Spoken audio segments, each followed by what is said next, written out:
శోధించే మార్గంలో కాదు, నీవు ఊహించిన దానికన్నా ఆశించిన దానికన్నా డబల్ ట్రిబుల్ కృప నీ ఒళ్ళో వేసి. ఏమండి, మనందరి పిల్లలు ఆ గవర్నమెంట్ ఉద్యోగాల మార్గంలోనే పోవాలా? చెప్పండి కదా. అమ్మో, గవర్నమెంట్ ఉద్యోగం పెద్ద లాభం అండి, పెద్ద జీతాలండి, పెన్షన్ వస్తుందండి, రిటైర్ అయితే పెద్ద పోటేస్తారండి. అవునా? పిచ్చి మాట్లాడు. సత్యం ఏంటంటే సార్, నా దేవుని మార్గాలు అయితే గవర్నమెంట్ ఉద్యోగస్తుల కన్నా సుఖంగా, సౌఖ్యంగా, సమాధానంగా. ఏమన్నా అనుకుంటున్నారా? గవర్నమెంట్ ఉద్యోగం సంపాదించుకున్న పెద్ద ఆయన ఏమన్నా అనుకుంటే పర్లేదు, కానీ ఉన్నమాట చెప్తున్నా. దేవుడిచ్చే మార్గాల్లో గవర్నమెంట్ ఉద్యోగులు కొన్ని కష్టాలు ఉండవు. సుఖంగా, సంతోషంగా వారి పనులు వారు చేసుకొని దేవుడిచ్చిన జ్ఞానాన్ని ప్రదర్శించి ఖచ్చితంగా ఉద్యోగం చేసుకుని రాగలిగే కృప పొందుతారు. గవర్నమెంట్ ఉద్యోగస్తులు ఏది ఏమైంది సంగతి ఏం చెబుతున్నానంటే, ఏదో ఒక దురాశను ప్రేరేపించుకొని వాళ్ళు దేవుడి ద్వారా ఆకాశవాక్యులు విప్పి పట్టుదల విస్తారమైన దీవుల్లో ఆయన కుమ్మరిస్తారు అంటున్నాడు. గవర్నమెంట్ ఉద్యోగం దేనిపైన ఈ మాట కూడా చెప్తానండి, గవర్నమెంట్ ఉద్యోగం సంపాదించుకుంటే సస్పెండ్ అయిపోతాడు. ఎందుకో వదులుతారు ఉన్నారు తెలియదు, ఎవరు ఎక్కువ ఎవరు సస్పెండ్ అవుతారు, పెన్షన్ పొంది సస్పెండ్ అయిపోతారు, చాలా నష్టపోతారు. ఎందుకు? తప్పు పని చేస్తూ పట్టబడినప్పుడు గవర్నమెంట్ కూడా ఏం చేస్తారు? తీసి పారేస్తారు, పెన్షన్ కూడా ఇవ్వరు. ఎందుకు వచ్చిన పడవండి? దేవుని మార్గాలు మనకు ఏర్పాటు చేసిన మార్గాలు తెలియవు, కంటికి కనబడవు, శరీరం కనబడవు, మనిషి హృదయానికి గోచరం కావు.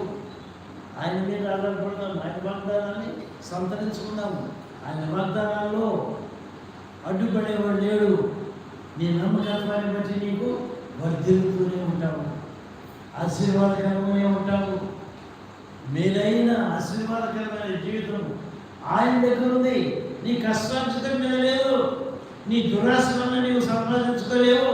ఇంకో మాట చెప్పంటారా, నీ దురాశ వల్ల ఉన్నది పోగొట్టుకుంటావు, కానీ నీ దురాశ వల్ల ఆశీర్వాదకరంగా నీ జీవితాన్ని నీవు కాపాడుకో.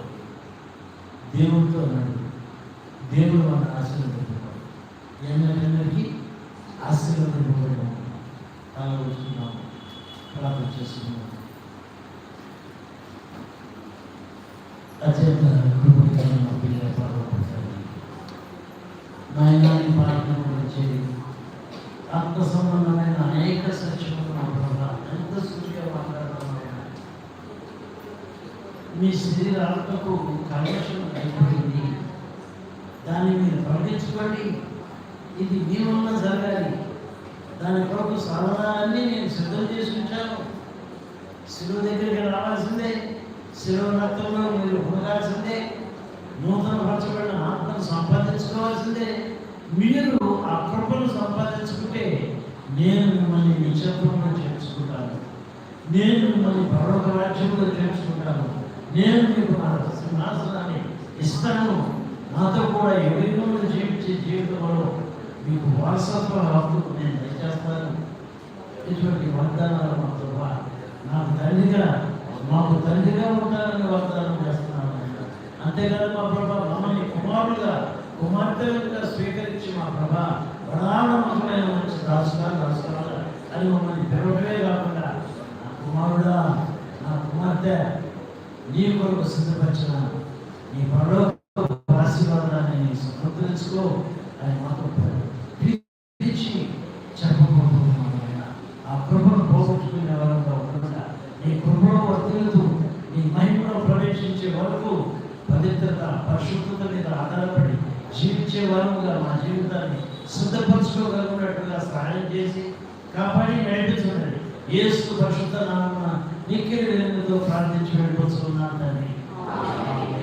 తండ్రి దేవుని ప్రేమ, కుమారుడైన యేసుక్రీస్తు ప్రభు యొక్క కృప, పరిశుద్ధాత్మ దేవుని